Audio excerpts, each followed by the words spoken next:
ஒவ்வொரு நாளும் முழங்கால் போட்டு இந்த பரலோகம் உள்ள வர்றதற்காக ஜெபிக்கணும்.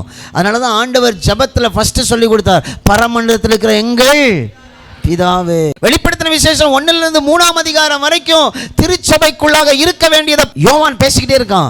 ஏன்னா சபை மணவாட்டி சரியா இருந்தால் தான் 4 அதிகாரத்தில் ஏறி வான்னு மேலே போக முடியும். பரலோகத்துக்குள்ள நம்ம எப்படி நுழைய போகிறோம் உங்களுக்கு தெரியுமா? நீ மேலே பறக்கணும்னா இந்த பூமியில் உள்ள அட்ராக்ஷன் உன் மேலே இல்லாமல் இருக்கணும். கிராவிடேஷனல் ஃபோர்ஸை நீ ஜெயிச்சிருக்கணும். இந்த உலகம் உன்னை எங்கே இழுத்துச்சு, அந்த இழுக்கிற சக்தி உனக்குள்ள செத்து இருக்கணும். மேலே நோக்கி பறக்கிற அளவுக்கு உன் ஆவி லகுவானதாக இருக்கணும். உன் கரையம் பரலோகத்தில் இருக்கணும். நீ பரலோகத்தில் சேர்த்து வச்சிருக்கணும். ஒவ்வொரு நாளும் அதிகாலையில் எழும்பி முழங்கால் போடும்போது பரலோகத்தில் சேர்த்து வைக்கப்படுகிறது. வேதத்தை எடுத்து உட்கார்ந்து வாசிக்கும்போது அந்த பரலோகமே உனக்குள்ள கிரியை செய்ய ஆரம்பிக்கிறது. அல்லேலூயா.